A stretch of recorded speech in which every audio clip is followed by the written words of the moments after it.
First, let's view the windows that a manager uses to prepare a budget using an incremental method. We will select the manager of section number 1 in department number 1 and then select the Budget Incremental Input menu. The income statement for section number 1, department number 1 appears as shown in this window.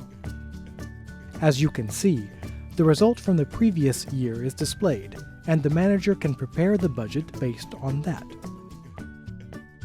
However, rather than enter the budget figures into this window, this system allows us to use an incremental approach to derive the figures. To increment sales volume, click the Increment by Products button to open this window.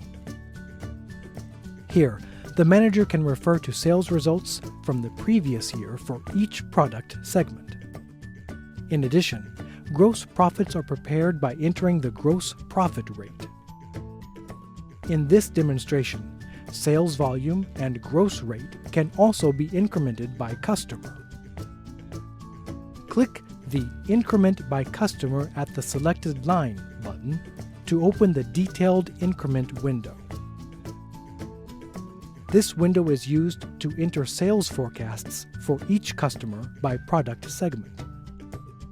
Figures are entered as shown here where sales can be expected. The table next to that is for entering gross profit rate. The cells where the gross margin should be entered are white, and only these cells can be accessed. If the same value is to be entered for gross profit rate multiple times, you can use the copy function in Excel to make this easier. The next sheet shows the price of the calculated gross profit. The top line of the sales table shows the result from the previous year. The bottom line is the current total value. This value in the sales estimate column for that product category on the previous screen is to be entered. The top line of the gross margin table is also the monthly average gross margin for the previous year.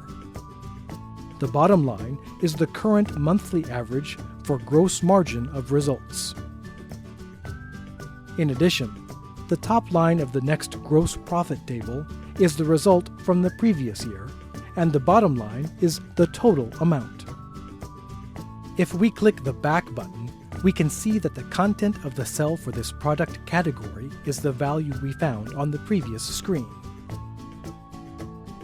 Next, let's look at the total operating expenses. For operating expenses, you can also refer to the results from the previous year to enter items for each account.